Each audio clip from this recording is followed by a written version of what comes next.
Baahubali 3 writer Manisha Vidhani, anchor Nitin Dahiya. सबसे बड़े दानवीर कर्ण। हेलो दोस्तों, मैं नितिन आपका स्वागत करता हूं पॉलीग्राफ स्टूडियोज में। महाभारत में जितना इंपॉर्टेंट किरदार अर्जुन का था, उतना ही सूर्यपुत्र कर्ण का भी था। महाबली कर्ण की छवि आज भी एक ऐसे महायोद्धा की है जो आजीवन बुरी परिस्थितियों से लड़ता रहा।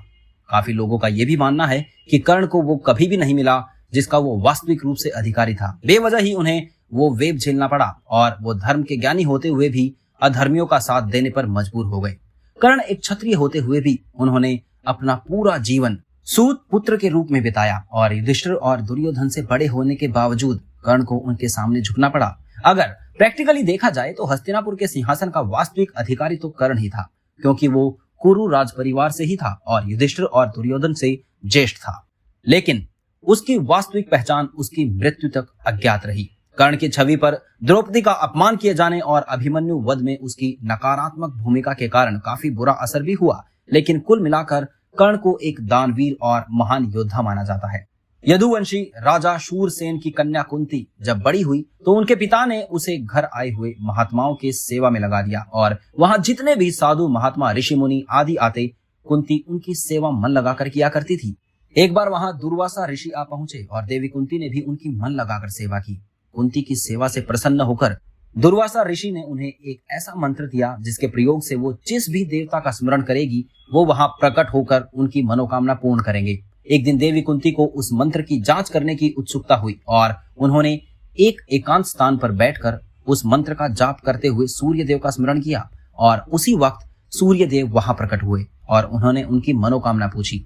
तब देवी कुंती ने उन्हें अपने चंचल मन की बात बताती है, लेकिन सूर्य देव उनसे कहते हैं कि उनका आना व्यर्थ नहीं जा सकता और वो उन्हें एक पराक्रमी और दानशील पुत्र देकर जाते हैं और उस बालक की रक्षा के लिए उसे कवच कुंडल भी देते हैं। लेकिन देवी कुंती उस बालक को अपने पास नहीं रख पाई और उन्होंने उसे न चाहते हुए और कठोर मन से गंगा नदी में बहा दिया। वो बालक बहता हुआ उस स्थान पर पहुंचा जहां पर धृतराष्ट्र का सारथी अधिरथ अपने अश्व को गंगा नदी में जल पिला रहा था और तभी उसकी दृष्टि कवच कुंडलधारी बालक पर पड़ी।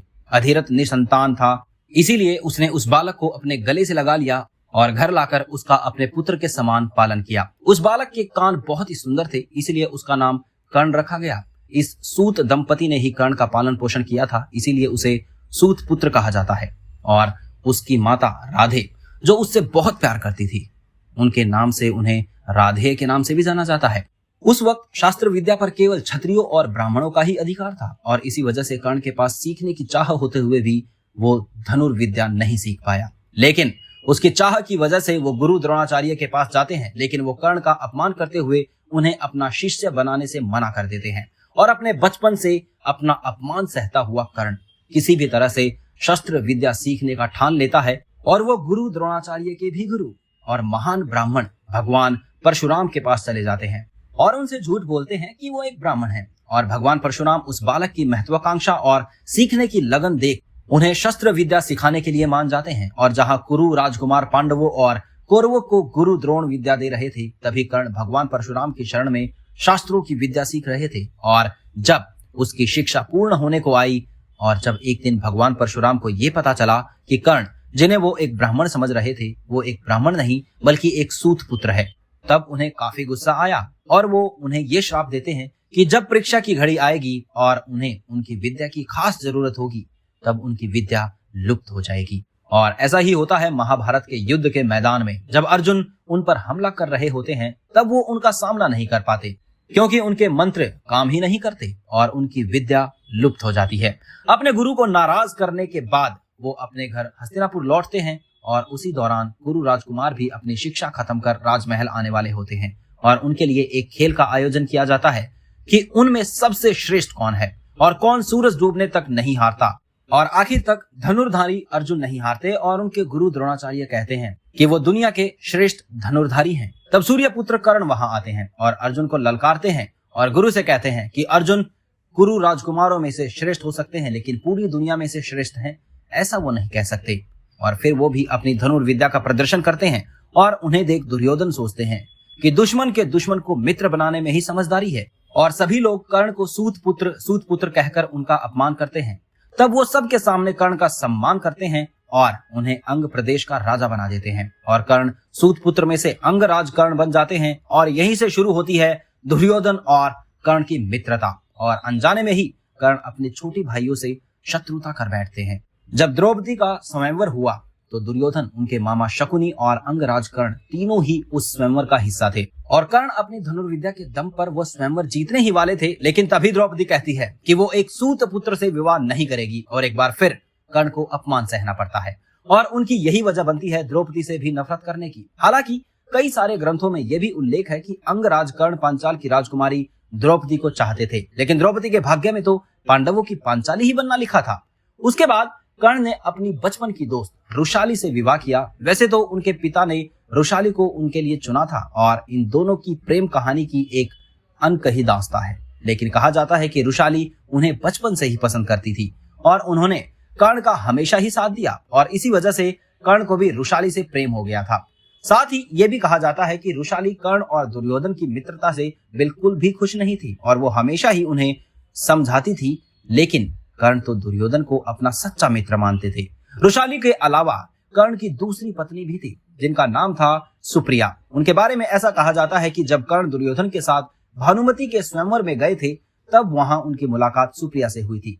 सुप्रिया भानुमति की अच्छी सहेली थी जो हमेशा ही उनके साथ होती थी और उन्हें कर्ण देखते ही पसंद आ गए थे और कर्ण को भी वो पसंद थी और इसीलिए उन्होंने सुप्रिया से विवाह किया था। ऐसा भी कहा जाता है कि महाभारत के युद्ध के दौरान जब कर्ण की मृत्यु हुई तब सुप्रिया उनके साथ ही सती हो गई थी और रुशाली अपने बेटों के साथ रही थी। जब महाभारत का युद्ध करीब था तब देवी कुंती कर्ण के पास जाती है और उन्हें सारी सच्चाई बता देती है, जिसे सुनकर कर्ण को और भी ज्यादा आघात लगता है कि उनके माता ने उनके साथ ऐसा किया। और जब देवी कुंती उनसे पांडवों की तरफ से लड़ने का प्रस्ताव रखती है तब वो उनसे कहते हैं कि जिस मित्र ने हर बार उन्हें अपमानित होने से बचाया वो उस मित्र के साथ विश्वासघात नहीं कर सकते। और तब माता कुंती उनसे कहती है कि तो क्या तुम अपने ही भाइयों का वध करोगे?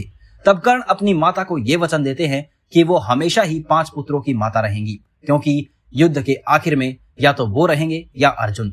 उन्होंने उनसे वादा किया कि वो सिर्फ अर्जुन के साथ ही युद्ध करेंगे और बाकी के चारों पांडवों के साथ युद्ध नहीं करेंगे और वो अपने वचन पर कायम भी रहे थे। उन्होंने युद्ध के मैदान में सिर्फ अर्जुन के साथ ही युद्ध किया था। कर्ण से जुड़ी एक बात यह भी है कि भगवान परशुराम के आश्रम में शिक्षा ग्रहण करने के बाद वो वन में भटक रहे थे। इस दौरान वो शब्द भेदी विद्या सीख रहे थे। एक दिन जब वो इस विद्या का अभ्यास कर रहे थे तब उन्होंने एक गाय के बछड़े को अन्य वन्य पशु समझकर शब्द भेदी बाण चला दिया और उस बाण से बछड़ा मारा गया। तब उस गाय बछड़े के स्वामी ब्राह्मण ने कर्ण को शाप दे दिया कि जिस प्रकार उसने एक असहाय बछड़े को मारा है वैसे ही एक दिन वो भी मारा जाएगा, जबकि वो खुद को असहाय महसूस करेगा और जब उसका सारा ध्यान अपने शत्रु से कहीं अलग किसी और काम पर होगा। और हुआ भी यही था। जब कर्ण का अर्जुन से घोर युद्ध चल रहा था तब उसके रथ का पहिया बार बार भूमि में धंस रहा था और वो उसे निकालकर फिर से युद्ध करने लगता था।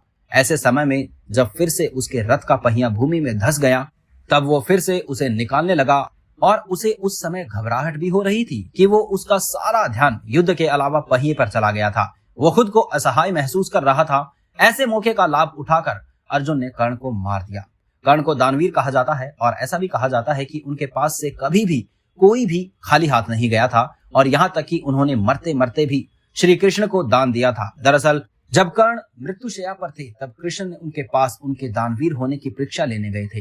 कर्ण ने कृष्ण को कहा कि उनके पास देने के लिए कुछ भी नहीं है।